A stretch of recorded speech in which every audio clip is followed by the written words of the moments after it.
Fangs of Frost is a melee spear skill that stabs an enemy dealing cold damage. If you parry an enemy first, Fangs of Frost will also consume the parry debuff and create a large icy blast that can hit multiple enemies in an AoE. It's terribly unpopular as a skill, sitting at a 0.2% play rate because nobody likes parrying due to its particularities.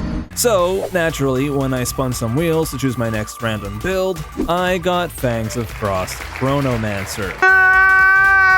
Grab a drink and make yourself comfy because trust me, you are not gonna want to miss this one. There's no way. What? So I create my sorceress, failing the first skill check. I mean, Chrono Thought was right there, and make my way over to the bloated miller. Now, while I'm enjoying my tussle with the first boss, how about we go over the rules for this run? There are no rules. I just need to start from scratch and beat the Arbiter of Ash. That's it. Trade is completely fair game, and I should probably mention that this run was recorded on the tail end of the 0.3.1 patch, a couple weeks before the Fate of the Vaal League / The Last of the Druids went live. So the economy is, how should I put it, insanely broken, and I am going to take full advantage of that. Alright, with the rules, or should I say lack thereof, out of the way, let's check back in with our soon-to-be melee Sorc, and okay, the miller's dead and he's dropped a hardwood spear for us to use, which upon identification, it's got added fizz damage. Perfect. We enter Clearfell and speak with Renly, letting us choose our first skill gem. Fangs of Frost can only be obtained with a tier 3 skill gem, which we will get to soon, but for the time being, we opt for Explosive Spear to tide us over. With nothing but a wooden spear, a pair of misshapen boxing gloves, and a leather hood, our melee sorceress's journey through Rayclast begins. First, we go to Clearfell, where we put our new skill to the test. Explosive Spear chucks your weapon at a target location, lodging it into the ground for a couple seconds before blowing up. While it's technically not melee, it is, as I discovered, very clunky, and we won't be using it for long. Nonetheless, we face off with Beira, chucking explosive spears at her and stabbing her repeatedly with basic attacks, until she falls over. We head into the mud tunnels where we encounter a deadly pack of abyss monsters and obtain our very first shield. This being an armor shield, it unfortunately does not give us the parry ability, giving us the raised shield skill instead, but it does make us look a little bit cooler. Nice. The Devourer is next, and well, he goes down rather easily. What's exciting though is he drops a rare leather buckler, which we immediately equip, replacing the shield we had just gotten. We don't really care about the stats on the buckler itself, to be quite frank, but what we're interested in is the parry ability that comes with it. Parry is an ability that you can hold to raise your buckler up and block incoming hits in whichever direction you're facing. If you parry an incoming attack while in melee range, it'll also shove your attacker away from you and place the parried debuff on them for a short duration. Enemies that are parried take 50% more attack damage, which is huge. So something we'll be trying to do for the rest of this run is parry enemies as much as possible so that we can deal more damage to them. There is, however, a downside to parrying. I mean, nothing in this game is free. Every time you parry an incoming attack, your stun bar fills up, and if it reaches the maximum, that's it, you're stunned, and you will most likely experience a well-deserved pounding. Also, you can't parry slams either, since those will result in an auto stun. Obviously, being the god gamer that I am, this definitely won't be a problem. We move on to the Grellwood, taking out Brambleghast while we're there before reaching the next and possibly most important boss in our journey, the Rust King. He's not particularly challenging or anything, although the ads he spawns are definitely annoying to deal with, but what makes him so important is that once he dies, he drops our very first tier 3 skill gem, which we can turn into Fangs of Frost. Say adios to Explosive Spear, we are now going all in on the melee playstyle. As stated right at the start, Fangs of Frost is kinda just a glorified basic attack with the added bonus of being able to freeze things really easily, and to do a big AoE whenever it consumes the parried debuff. So I guess our game plan for the time being is to try to parry things and then just stab them, and hopefully it doesn't suck.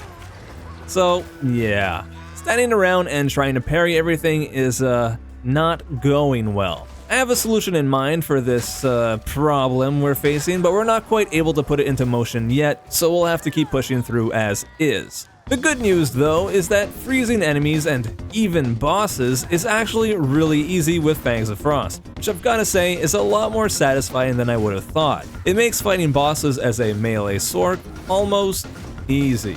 And as far as dealing with big packs of monsters is concerned, I sort of try to corral the mobs all together in one big group before getting a single parry off, and then Fangs of Frost hopefully takes care of the rest. It's not perfect, but with a little patience, it seems to be working just fine. When it comes to our passive skill tree, I do have big plans in mind, but for the time being, we're grabbing plenty of dexterity so that we can keep leveling our skills up, as well as equip new spears as we find them. And then also these elemental damage nodes here, since Fangs of Frost is really focused on dealing cold damage. We make our way through the Tomb of the Consort and eventually meet up with Asinia. The fight is going really well, and it looks like we'll have this in the bag when suddenly...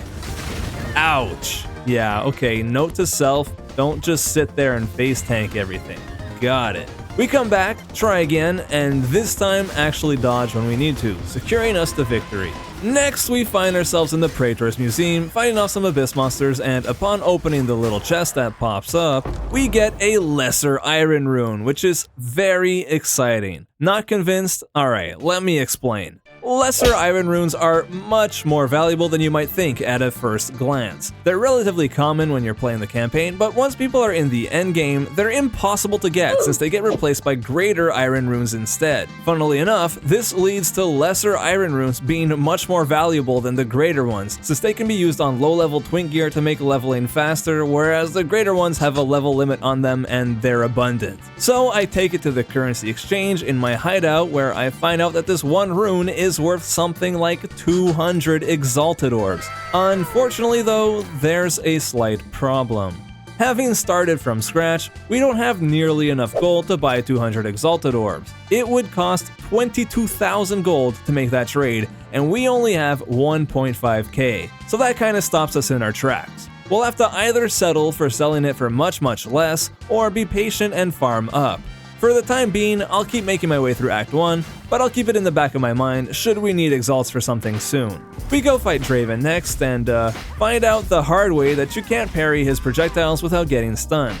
Great. No big deal, we reset and take him out.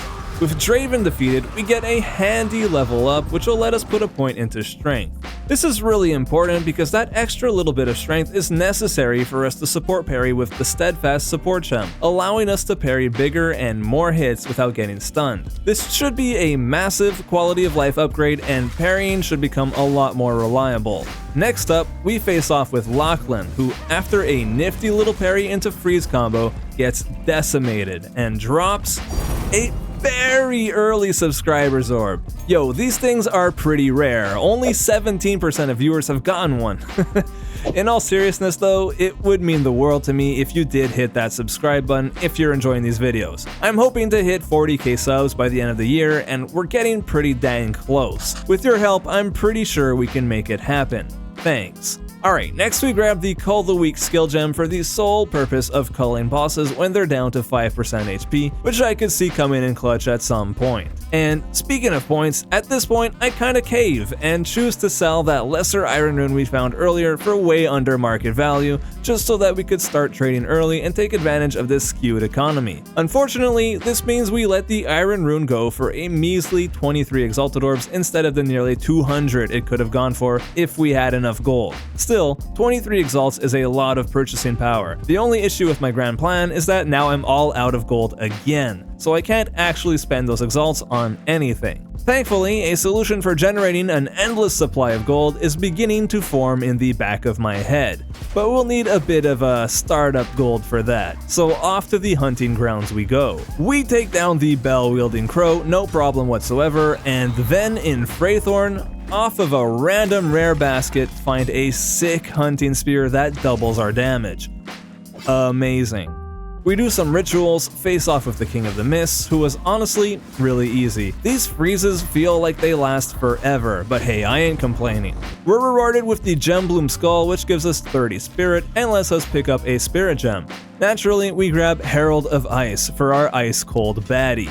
While we're at it, we grab Infernal Cry, a staple in my melee attack builds, which does a little AoE shout around you, boosting the next few attacks with fire damage and causing enemies affected by the shout to explode on death. Paired with the Herald of Ice freeze shatters, and our ability to deal with big packs of enemies is going to the moon. We push through the burning village and enter the Courtyard of Death, where the Executioner awaits us.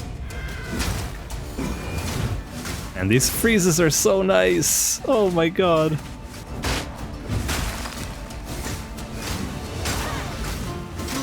Oh my god, easiest Executioner kill of my life, wow. And after taking my loot to the Hooded One for him to identify... Oh nice, +1 to level of all melee skills gloves already. I don't know if I'm gonna switch these anytime soon. We head out to the Manor Ramparts, and while fighting another pack of Abyss monsters, you can really tell that the Herald of Ice and Infernal Cry editions are doing wonders for the build. Ooh, a Chaos Orb, nice. Now, we can't exactly trade this Chaos Orb because of the gold fee, but that brings us to our plan. So I have this idea, right? I don't have a lot of gold, 2,600, and I want to make more. So I'm thinking if I buy 10 alchemies with my 1 Exalted Orb, it'll cost 2,000 gold.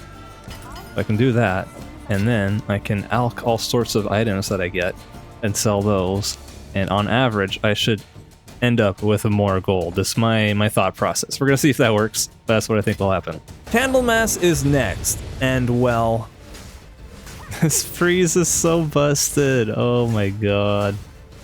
And as far as my grand gold making plan, I don't think my plan's working. Like half of the rare items I'm making are selling for less than 200 gold. Oh no. So that was a waste of an Exalt and some gold. Oh well, no big deal, we will get gold eventually. It just means having to play the game and being selective with our purchases. Back into the manor we go to have our one-on-one duel with the boss of Act 1, Count Geonor. The battle starts out great. Our spear is doing decent damage and... oh, okay. We're not getting one shot. We get our freeze off, stabbing him with the pointy end when he suddenly returns the favor. Uh-oh. Uh-oh, uh-oh. Okay. Man, that could have gone south fast. Phase 2 begins, we dance around a bit, get another freeze off. Mid-swing. But it doesn't take long for things to get sketchy. He goes into an ad phase and hits me a few more times than I'd like. Uh-oh, I'm out of flasks. We get one last freeze off mid-beam attack and then... Call range? God, call range, call range. Oh, I'm alive. Oh my god, I'm alive. Alright.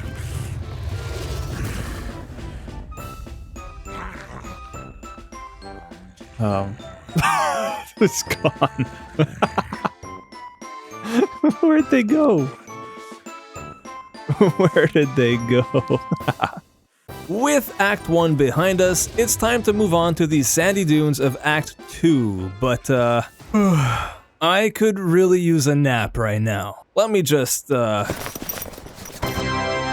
we go. Much better. Look, after you spent 10 hours straight grinding maps, chasing that oh-so-elusive Mirror of Calandra, your recovery needs to be just as optimized as your build. And that's where Manta Sleep comes in. Their premium sleep masks are the foundation of good sleep, guaranteeing 100% light block so you can pass out even when the sun is trying to ruin your run. My personal favorite is the new generation sound mask. It's light, non-intrusive, and those built-in Bluetooth speakers let me queue up my favorite podcasts while I drift off. Plus, since I share a wall with a couple lousy neighbors who think 3 AM is the perfect time to start a movie, the Manta White Noise Machine has been absolutely essential for drowning out those sounds that can really lead to a sleepless night. It's been a game changer. Click the link in the description now to find the perfect mask for you and or noise machine, and remember to use code Schwingy10 at checkout for 10% off. Thank you to Manta Sleep for sponsoring this video, and let's get back to our Fangs of Frost adventure.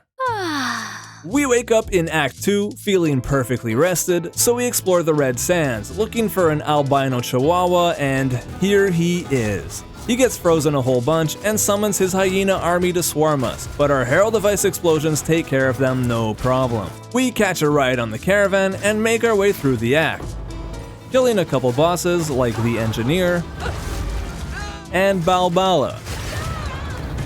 getting some drops along the way, which we make sure to vendor for gold, like this Splinter Heart unique bow we found, and finally, we've actually got enough gold to start buying some gear. First up, a new spear. We go for a Daivata's Wind, which is a sick unique spear that boosts up your melee damage if you've thrown a spear in the last 8 seconds, and vice versa if you've done a melee attack. So I'll be chucking some spears every now and then to get the most out of it. And secondly, we buy a Kaltenhalt Buckler. This shield gives a ton of cold res and even bumps up our max cold res to 80 instead of the default 75, which is pretty huge. But that's not all. It also converts our parry stun buildup to freeze buildup instead. So now whenever we parry enemies and shove them around, there's a good chance we'll freeze them too in the process. With our new gear equipped, we take on the first fight with Jamanra.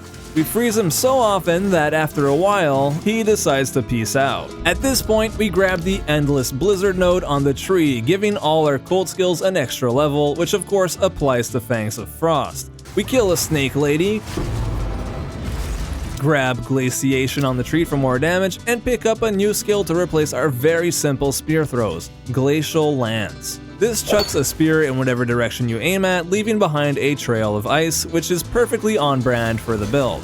Next, we beat fire with ice when facing off with Azarian, who poses no threat to us whatsoever. And then I could say the same for Zalmaroth the Colossus, who never even got the chance to do his signature stab the ground and blast you to death move, which was pretty sweet. The duo bosses were next, and man, this is where the cracks of the build started to show. Our damage is really nothing to write home about, so having to take down 2 bosses at once proved to be a real challenge. So much so that I'll just play the clip. Ugh, I was so close too.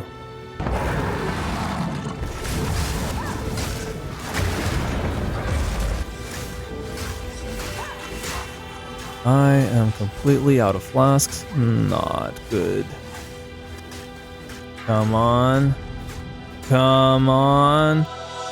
Yeah, let's go. And it was close, but we clutched it out. Clearly, we need more damage. So I decided to swap out those +1 to melee skill gloves for this pair instead, with 10% attack speed and some added flat LE damage on there for good measure. But damage is not the only thing this build is lacking. It also needs some form of recovery. Whether that be life regen or energy shield or recoup or something, I'm not sure yet. But running out of life flasks like that is not a good spot to be in. I'll think about it and try and come up with something to help us out. Before continuing on in the act, we head into the Trial of the Sekemas in order to hopefully get ascended and become the time-bending Chronomancer. We overcome all of the deadly trials the Sekemas throw at us, keeping our honor bar topped up as much as possible, and reach the final cave where Rattle Cage awaits us. We wake him up and bring him the pain. He freezes over and we claim our new powers. For our first 2 points, we grab Quicksand Hourglass, which grants us a new skill called Sands of Time. This skill, which is basically a permanent buff that is always active, alternates between increasing our cast speed and increasing our AoE by like up to 60%, which is a lot. Granted, the cast speed is kinda useless for our attack build, but the AoE should be very noticeable on our Fangs of Frost and even our Herald of Ice explosions. With our ascension taken care of and a decent amount of gold saved up, we pick up a new body armor, the Road Warrior. There's a lot to like here. Double resistances, 12 to all attributes, we don't take extra damage while bleeding when we move, and best of all, nearly 15 life regen. Which I know doesn't sound like a lot, but it's way better than the 0 we have right now. With some life recovery now actually present in the build, we make our way over to Torgal the Defiler, finding a white Martyr Crown in the process worth an entire Chaos Orb for people who want to try and gamble it into the meta Veil of the Night helmet, which is such a weird phrase to be saying coming from a Path of Exile 1 background where Veil of the Night is easily one of the worst items in the game. Anyways, Torgal doesn't put up much of a fight. In fact, I think the life regen from our new armor is really helping out. But also, I started putting my passive points into life recoup over here, so that when we get hit by stuff, we'll naturally regen a small portion of that life lost over the next 8 seconds. It's not much right now, but it'll add up eventually. With Torgal defeated, there's only one boss left in Act 2, Jamanra.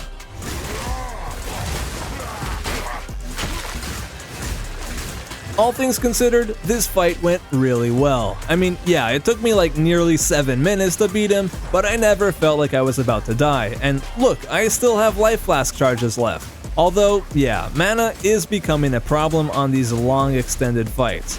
Unfortunately, I don't have a solution for that just yet. I guess I'll add it to the list of things I still need to figure out.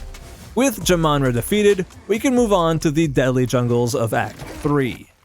The first thing we do here is buy a new spear. The Daivadas was great when we first equipped it, but it's really fallen behind at this point, so we grabbed the once incredibly meta Tangle Tongue instead. What's so great about this spear is that it's got a bunch of crit chance, converts some of the mana cost to life instead, helping us with our mana issues slightly, and it's got this line that reads bifurcates critical hits. Now, I've never heard the word bifurcate before in my life, but in PoE terms, all it means is that your attack rolls for crit twice instead of only once, and that if both rolls land on a crit, then the crit damage bonus you get from crit multi gets added twice, which is kind of insane. I doubt most of you followed that. Honestly, for us though, we're just happy with it because it makes our damage go up. White King Kong proves to be a bit of a hurdle for me when I die to him back to back 3 times in a row. Oh my god. But eventually, I return the favor. At this point, I finally decide to do some out-of-game research and discover that Frostpalm applies elemental exposure to enemies affected by it. And exposure is just a fancy way of saying that it lowers enemy resistances, so I pick one up. And on the passive tree front, I grab the Exploit the Elements node over here, which should make us do a bunch more damage against frozen enemies. I also pick up the Thunderous Leap skill for mobility. I've never used it before, so I give it a try. Yep, seems good. We kill the Bog Witch next and pick up her Gem Skull as our reward, giving us another 30 spirit, which we can put to good use with Wind Dancer. Wind Dancer is a defensive spirit skill that grants more evasion. Not that we really have much to begin with, but more importantly, it pushes enemies away from us when we get hit on a bit of a cooldown. This'll help us when we're getting surrounded. We buy a new pair of boots with 20% move speed, 68 life, and even a pretty fair amount of evasion, which will actually help. And then we fight the Chimera, which is always a long and pretty uneventful fight. Same story here. We push on, coasting through Blackjaw and Zikoatl, and that's when this happens. Now, remember how we sold a lesser Iron Rune for like 23 exalts earlier? Well, we're about to redeem ourselves. Believe it or not, I've actually got enough gold to trade it for its full value of 149x. Fantastic. Obviously, I'll need to get more gold before I can splurge on anything else, but 149 exalts is a lot considering we're only in Act 3.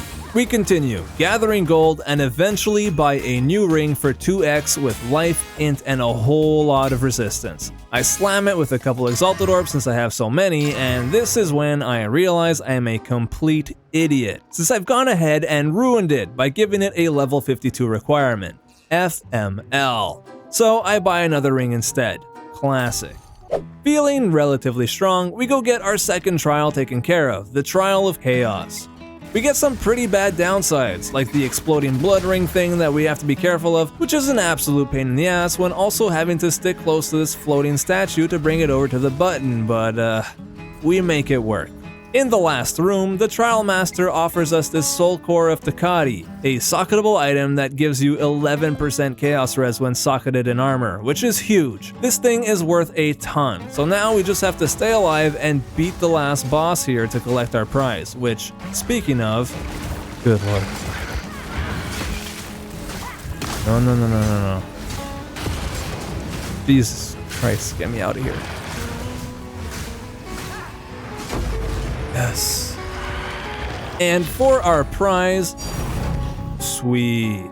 Now, we could use it ourselves, but honestly, it would be a waste of a rare drop, so we'll just put it up on the currency exchange for 14 chaos, and it should sell pretty quickly. I've also realized that putting items up for sale for chaos instead of exalts results in a lower gold fee. I probably should have done that with those iron runes we tried selling earlier. And as far as our ascendancy points go, I'm really not sure which node to go for second. I'm debating between Rapid River for some recoup or Apex of the Moment. I think I'm going to go for Apex of the Moment, just to slow people around me, makes me a bit safer to play since we're in melee, everybody's around me. But this might be good too, although we only have a little bit of recoup over here, so it's not great, but yeah. There we go. With the Trial of Chaos now behind us and enemies surrounding us getting constantly slowed, we take down a few more baddies like the illustrious Queen of Filth as well as Kitsuli the High Priest, and you know what? I gotta say, this whole slowing bosses down with our new Chronomancer node combined with our freezes from Fangs of Frost is really strong. Like, it makes these boss fights so much easier. Viper's next, and honestly, this was another really easy fight for this build. I'm really surprised by how effective this whole package is, although, you know, a little more damage wouldn't hurt. Also, guess what? My strat with buying alchemy orbs and then using them on random gear I pick up in order to vendor them for more gold is actually working now. It's not a get-rich-quick scheme or anything, but it definitely works, and I imagine it'll just get better and better since alchs are just so dang cheap. With Viper no longer blocking our way, there's only one guy left to beat in Act 3, Doriani. If we can even get to him. God damn, these guys hurt. Thankfully, we do manage to reach him, and now it's time to kick his ass.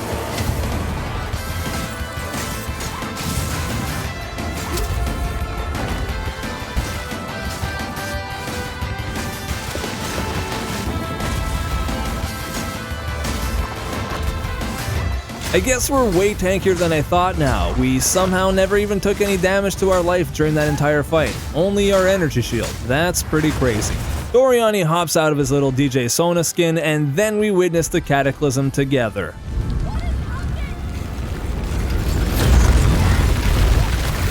Let's move on to the rough seas of Act 4. So we're in King's March now, and we're on a boat.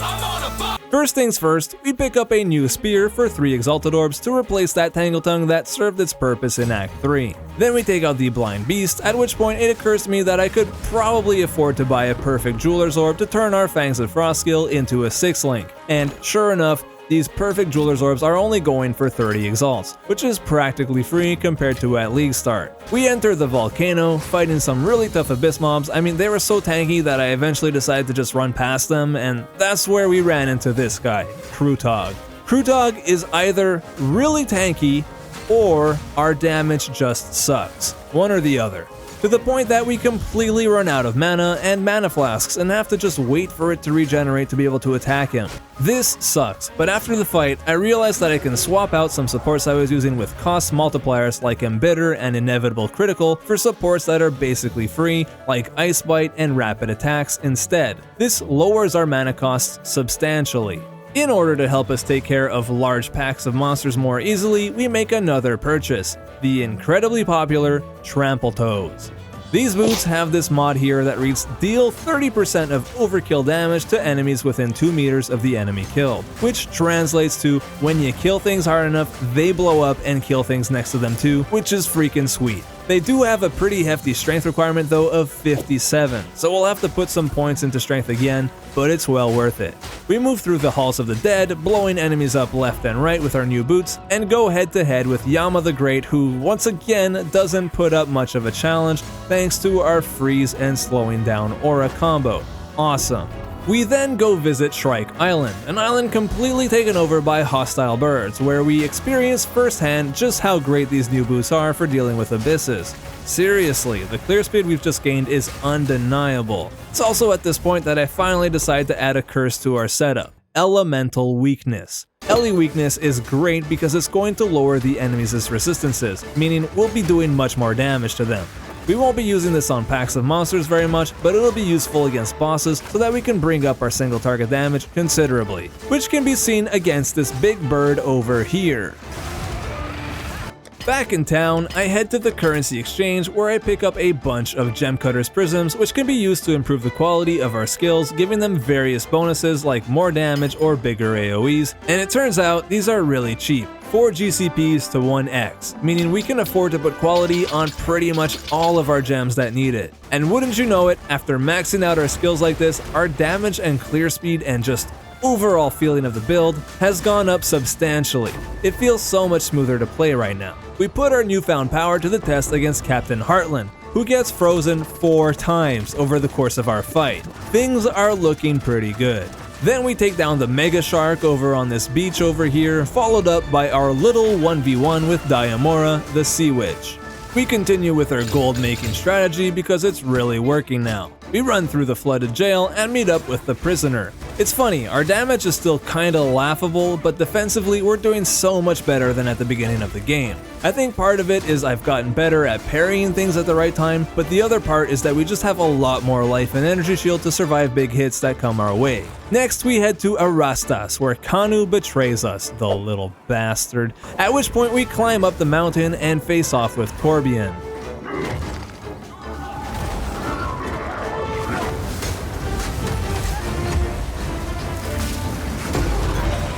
And shortly after, the first Herald.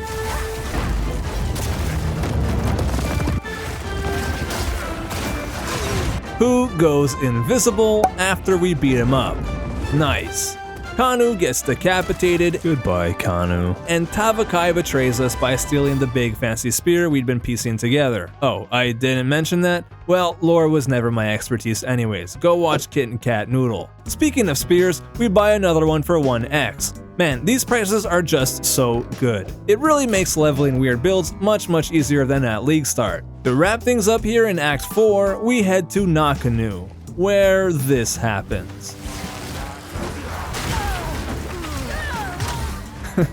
So yeah, I guess parrying still has its flaws. We push on through the village, committing mass genocide, and reach Tavakai, who's been patiently waiting for us in his hut. Our fight with the final boss of Act 4 begins. First, his house catches on fire somehow, and then we decide to take it outside where things get really crazy. I don't think I've ever seen like half of the moves he showed off here. Like this ice beam, I definitely ain't ever seen that before.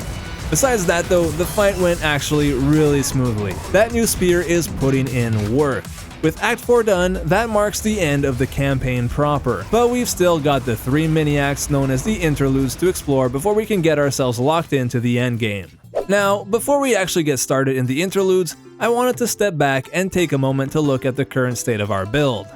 So, we are now in the interludes. We're starting them. We're level 51 Chronomancer, Chronothologist, and I want to go over some of the problems I'm having with the build. So first of all, obviously, I need to get my resistances. It's something I'll keep working at when I buy a new gear.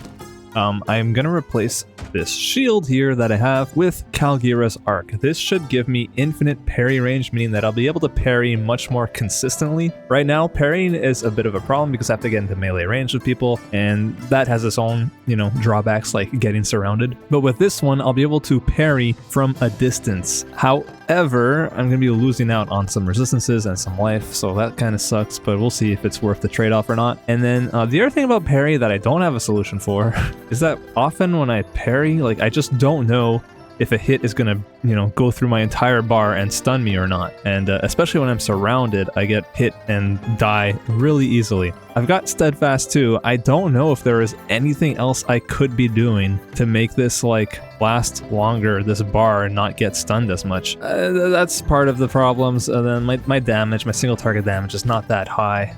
And it just seems like there aren't really great weapons available at this level. So maybe once I get to the end game, I'll be able to get a really good fist spear, and then that'll carry me. And eventually my plan is to transition into energy shield and even take chaos inoculation so that I can become immune to chaos damage and just go all in on energy shield. I'm not sure how I'm going to be regenerating my energy shield. I have to figure that part out, but yeah, we're going to grab this. I'll get rid of the recoup when I do that. And then I'm going to grab the nodes up here. I'm going to grab the nodes up here. I'll probably swap all of this for this here where there's energy shield stuff. And yeah, I also want to come down here and grab nodes here. We'll see. We'll see what happens. That's the plan. It's a little loose plan, but hopefully it helps. Also, I spend 60,000 gold on a lifetime supply of alchemy orbs, since somebody was willing to sell 300 of them for 1x. Beautiful. Alright, now that we sort of have a plan for the build and have more alchemy orbs than we could possibly go through, let's keep going. Starting with the Winterlude. I couldn't help it. We run through an autumn village where this Lythara chick is waiting for us. She puts up a good fight, showing off her purple tornado ball skills, which are completely new to me, and Yes, your ball skills are certainly grabbing my attention. She falls over, giving us another Gem Crust Skull, which grants us another 40 spirit, putting us at a max of 100 now, and I decide to grab the Ghost Dancer skill so that whenever we get hit, we recover a tiny bit of energy shield based on our max evasion. Although honestly, this is so minimal that in hindsight, it definitely wasn't worth it. We head into some dark icy caves and fight this Frostbird. Everything was looking good until it soared into the air and proceeded to end my life. Oh my god, what the hell was that? We continue and give it another go, this time being extra careful and overall way less aggressive. This pays us dividends when we manage to pluck him from the sky forever. There we go. We push on through the act, getting a couple level 5 support gems finally, which I turn one of them into Concentrated Area. Yes, I'm well aware that Concentrated Area is a level 1 support gem and that I could have gotten it basically whenever. Concentrated Area is a support gem that makes your skills do 30% more area damage, but reduces the size of the AoEs by 50%, which is partially why I've been really hesitant to use it on Fangs of Frost. The other reason I never bothered was because I assumed that the more area damage would only affect the icy explosion that we get from consuming the parry debuff, since our regular Fangs of Frost hit is just a basic strike with no AoE. However, it turns out this is not true. For some reason, the more damage from Concentrated Area even works on the strike portion of our Fangs of Frost ability, so like, I've been missing out on a lot of potential damage this whole run up until now. Ah well, better late than never, right? And as far as the AoE reduction goes, it's honestly not even that noticeable thanks to our lovely Sands of Time node we get from being a Chronomancer. We slowly whittle down Stormgore, aka Blackjaw HD Remix, and then wrap up the first interlude with our fight against the 2 Blood Priests. It took much longer than I initially thought it would given how strong of a start we had there, but we did manage to come out on top. 1 interlude down, 2 to go. We head back to the desert next, which we blast through, cutting down a couple annoying pests, killing this so-called Cobra Lord, as well as putting out the fiery beast's flames. We wrap this up with our duel against Prince Asmati. He actually ends up being super easy to parry and freeze, so this fight was basically free. That's 2 interludes taken care of, just 1 more to go before we can start the endgame. Before starting the final interlude, we get a couple more upgrades. First, a brand new level 59 spear with 300 physical DPS for a whopping 35 exalts, which like, all things considered, that's pretty damn affordable for what we're getting. I'll also have to get another level before I can wear it, but should be a big upgrade. And then secondly, okay, so I just grabbed this From Nothing jewel for 3 chaos. Now this slots into any jewel that you have connected to your tree, and now whenever I level up and get points, I'll actually be able to put points into this area right here, which has a bunch of spear nodes. So this is gonna be huge. I thought this thing would be like worth multiple divines, this From Nothing jewel, but apparently not. 3 chaos. Beautiful. We head to the Dark Forest next, fighting a badass dual scythe-wielding Reaper and getting what appears to be this random crazy amulet from our alchemy strat. Yeah, this is like a divine. I don't know if somebody will buy it for a divine, but wow, okay. Unfortunately, it never sold. We reached level 59 back in the ice caves because I realized I forgot to kill the Yeti. I still haven't memorized all of the various optional quests that you need to do, but I'm getting there. And now we can finally equip that new 300 PDPS spear. Means I can use this. 3712 to 6643. Dude, oh my god. It's gonna be insane. Why do I feel so slow? Because I can't wear my boots. Oh no. Okay, hold on. Okay, so this requires 57 strength. This was giving me 21 strength. How much am I at? 74. So I'm at 53 with the Diaver Spear. So I just need 4 more strength. Okay, I can fix that. That's an easy fix. Just go to the hooded one. Change one dex node to like strength, and we should be good. Now I put this here and we're good. Sick. The Yeti goes down, and this new spear is a massive upgrade. Wow. It's also worth pointing out that we are getting tons of value from the From Nothing jewel over here. Things are looking up. Let's wrap up the campaign once and for all. We take down the Warden over in Wolvenhold and then face off with the Lady Thane and Sir Elswith fight.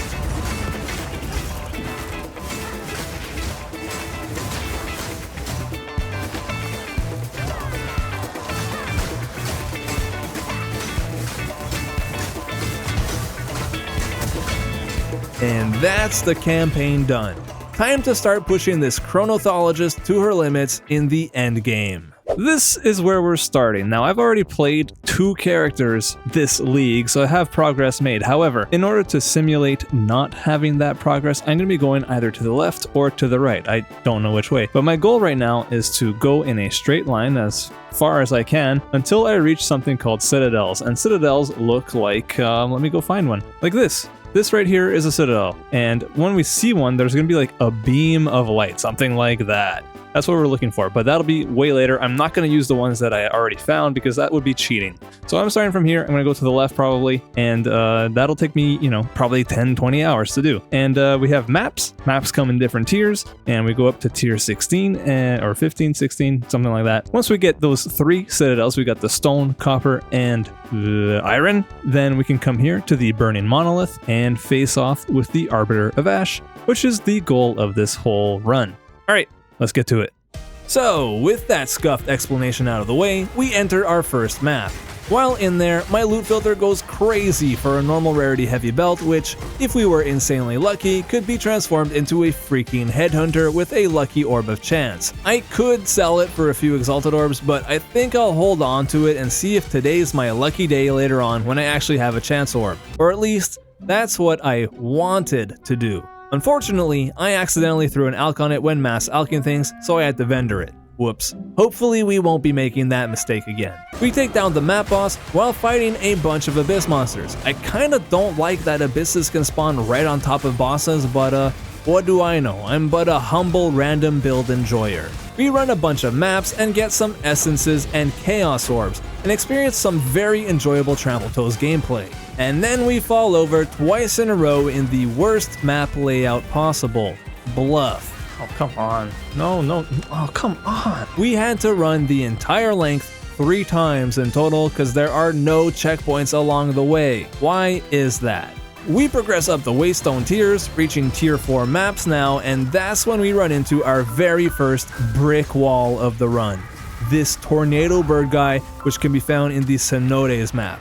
Remember the ice bird from the interlude? Well, now instead of encasing himself in ice, he spawns a big ass tornado that follows him around indefinitely. I don't know if this is a bug, but like, what the hell is melee supposed to do against this?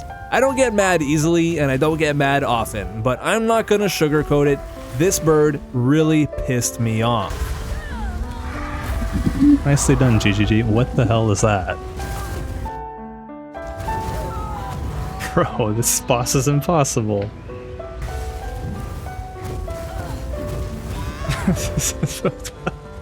Moving on from that unfortunate display of frustration that I really shouldn't have gotten so fussed up over. I mean, at the end of the day, it's just a game and probably not intentional, keyword being probably. We went ahead and bought a new spear. Meet Gale Edge Branched Spear. This is our powerhouse spear that we will be using for the rest of the run. It's got fizz damage, cold damage, and 73% increased LA damage with attacks, which is a lot. We pick it up for 30 exalts, so even cheaper than the spear it's replacing. It's also got 2 empty suffixes, so I hit it with a greater exalted orb, which landed on 3.38% crit chance, which is honestly pretty good. To finish it up, we bring it to the Well of Souls, which we learned all about in that gas arrow crafting only run we did not too long ago, where we hit it with a preserved rib in hopes of unveiling some attack speed or plus levels to melee skills. Unfortunately, I forgot to buy an Omen of Abyssal Echoes first, so we had to settle for 8% Spirit Reservation efficiency. Not the damage boost I was hoping for, but also not without its uses.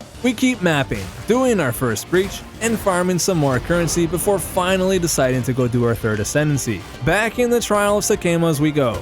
The first time around, we only had to complete the first floor of the trial to get ascended, but this time we gotta get all the way to the end of floor 3. So, 3 times the fun. And yeah, if we die in here, we gotta start all over. No pressure. We mostly avoid the traps on floor 1, and take out Rattlecage no problem with some well-timed freezes. Floor 2 goes smoothly as well, except these 2 bosses over here are no pushovers. In fact, they're pretty damn tanky, but we don't give up and slowly take them out. Floor 3 puts us to the test, as we've now accumulated a really shitty combination of afflictions and like no good boons to make up for it. I mean, Blunt Sword and Spiked Shell at the same time. Come on, there is nothing minor about these afflictions if you're asking me. In any case, we reach the final boss of floor 3, Ashar the Sand Mother, aka the Scorpion. He digs into the sand a whole bunch, jumping up and down like a dolphin or something, and creating these super annoying patches of sand that make you feel like you just stepped into a pool of molasses. Thankfully, despite all of this, our Fangs of Frost manages to freeze him often enough that we get the kill and secure our 3rd set of Ascendancy points. Which, speaking of, I'm honestly really not sure what I want here. I'm gonna grab Rapid River because Recoup will be helpful. I don't know. Chronomancer's kind of weird, definitely, but we'll try this. So, with that Recoup node, now all of our Recoup effects, which would normally apply over a period of 8 seconds, instead occur over 4, which is pretty big. We get back to the grind, running a bunch of maps, reaching tier 7 Waystones when...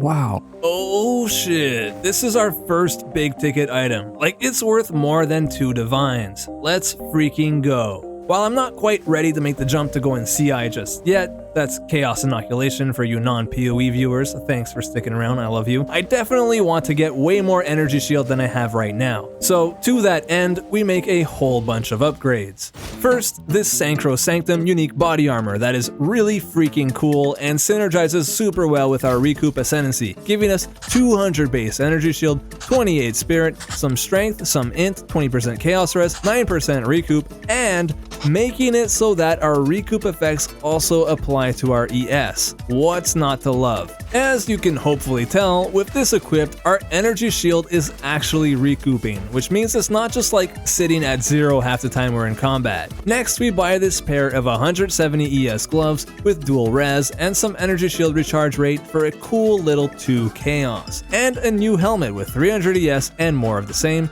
for a single chaos. With our new additions, we're now sitting at over 3,600 energy shield. Not bad at all. Also, remember earlier when I said Ghost Dance was not really doing anything for us? I finally got rid of it, and instead we're going to be using a Blasphemy Temp Chain setup. I won't take credit for this idea. I was looking up what all kinds of Chronomancer builds like to do over on PoE Ninja and noticed the trend. So I figured there must be something to it. And yeah, Temp Chains plus the node that we already have that makes enemies around us slower is crazy for slowing enemies down. I mean, just look at how slow these guys get. Of course, in order to make this work, I had to grab Whispers of Doom up here on the passive tree, allowing us to have 2 curses on enemies at a time, because we don't want to forget about LE weakness. We reached tier 11 maps, and here's our Atlas progress so far. We've come a long way in a short amount of time. Little did I know, something was about to happen that would change everything.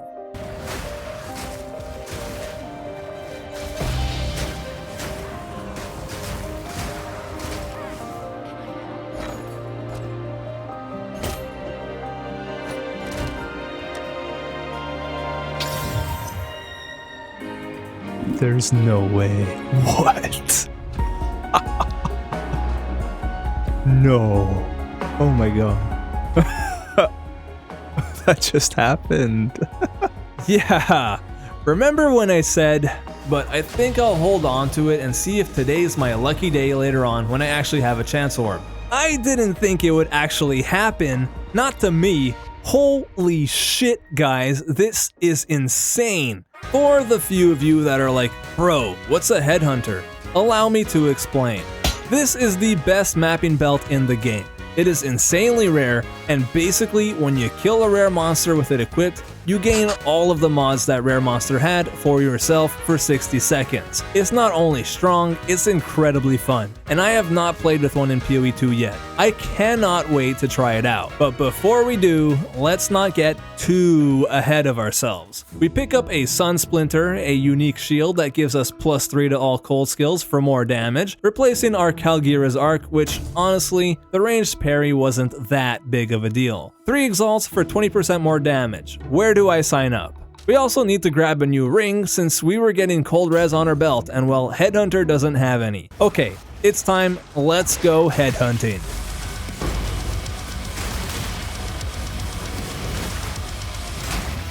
Dude, this is so much fun. While we're riding this high, it comes to my attention that I've been sleeping on a potential combo skill that we could be using with our Fangs of Frost.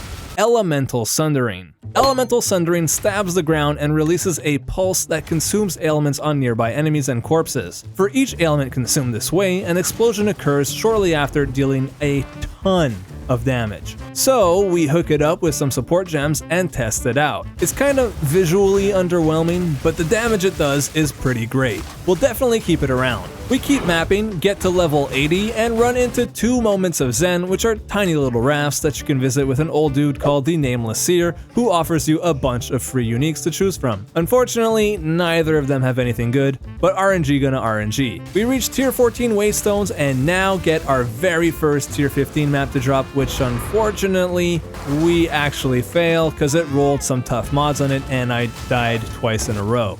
I'm gonna need to get quite a bit tankier if I'm supposed to survive in these tier 15s now. I farmed my way back to the same map and managed to beat the bosses this time, which I'm really glad I did because when I went to choose what map I'd be doing next, oh my god! Would you look at that, a freaking blue beam. That's the Iron Citadel? Yeah. Dude, this has been so fast. Only been 28 hours, and it took me like 20 hours to get to maps. That's crazy. Wow. Cool, let's go, let's get it. So we run a couple maps, headed in that direction, and no way, the orange one is right there too? Awesome. On my way over, I recognize that there's a bit of crafting I can do to my spear to improve it, introducing the perfect essence of battle. For 15x, I can randomly change one of these 3 suffixes into a +4 to all melee skills. Ideally, I like to drop the crit damage mod since it's not very high, but we'll see what we get.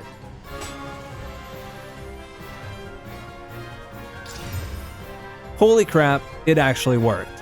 And continuing our luck streak, nice, our first divine drop of the run. Better late than never. With this newfound wealth, it's finally time to make the swap to CI. For those who don't know, CI, or Chaos Inoculation, is a keystone on the passive tree that lowers your maximum life to 1, but makes you immune to chaos damage. This means you can entirely rely on Energy Shield as your pseudo life pool, and you don't have to worry about getting killed by any chaos damage, which would normally go right through. Plus, with our Sancro Sanctum, all of our recoup effects also apply to Energy Shield, and yes, we're keeping that on. So we swap things around on our tree, grabbing a ton of Energy Shield now, and of course, Chaos Inoculation itself. We also buy a bunch of new gear, using that divine we just got, and finally selling that Omen of Light we got so long ago for 12 annulments, which are like worth more than Chaos Orbs but less than divines. First, an amulet with 80 max energy shield, 48% increased energy shield, 28% increased global defenses, which also affect energy shield, some cold res, 55% mana regen, and 24% recoup. All for 1 and all. This is sick, and we anoint it with Honorless for about 10% more damage against frozen enemies. Second, a 10C Heart of the Well unique jewel with 11% of damage as extra cold, as well as the 12% increased recoup speed, which is nice for our recovery. Also, since we're CI, our life flask is pretty much useless, so instead, we pick up a Blood of the Warrior, which gives us more recoup whenever it's active. We also get some new boots, gloves, and a helmet, all with a ton of energy shield, and when everything is said and done, we're sitting at 9.5 thousand energy shield. Freaking fantastic. As if our run couldn't get any better, when we completed this map and got ready to head into the Iron Citadel, I have never seen all 3 beams on the same screen. That's amazing. Alright, it's time. Into the Iron Citadel we go to face off with Count Geonor, for the last time.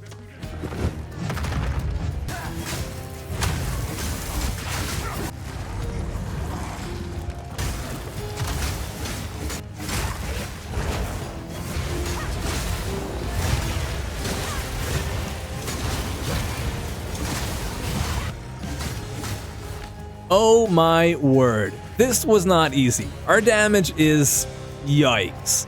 Nonetheless, a win is a win and we'll take it. That's one crisis fragment of the 3 we need to fight the Arbiter acquired. We get to level 86, and before we know it, the Copper Citadel and its leader, Jamanra, is next.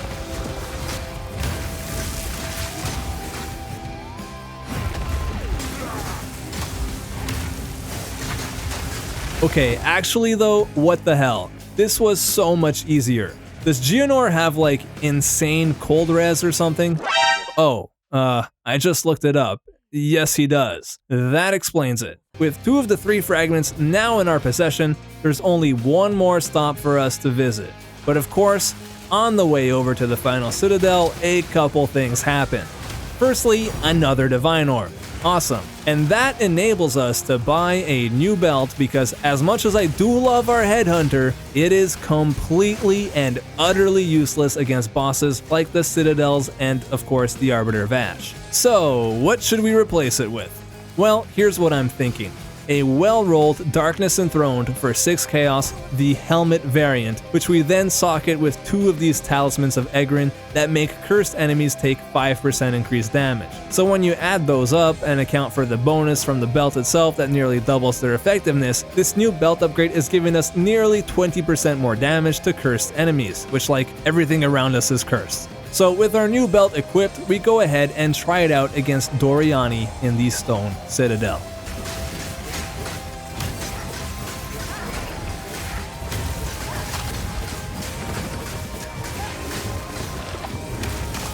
We burst him down to like 1 HP and he freaking goes into another immunity phase. What a tease. Doesn't matter, we get him down as soon as he lands. That's it, 3 out of 3 fragments acquired. There's only one place left for our Fangs of Frost sorceress to go, the Burning Monolith, to face off with the Arbiter Vash and end this run.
Yes, first try, let's go.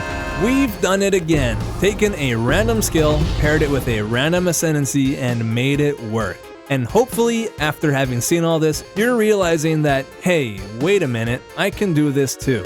As much as the community loves to focus on playing meta every league, I encourage you to be willing to try new things out for yourself. There's nothing like taking your own creation, imperfections and all, as far as you can. You never know, you just might discover your new favorite build. A big thanks to this month's supporters, you guys are truly helping me out. Thanks to all your support and everyone watching the videos, I've been able to reduce my work hours at my day job substantially, letting me focus way more on making these Zero to Heroes for you guys instead. This past year has been incredible for the channel, and it's really all thanks to you guys for tuning in. So, thank you.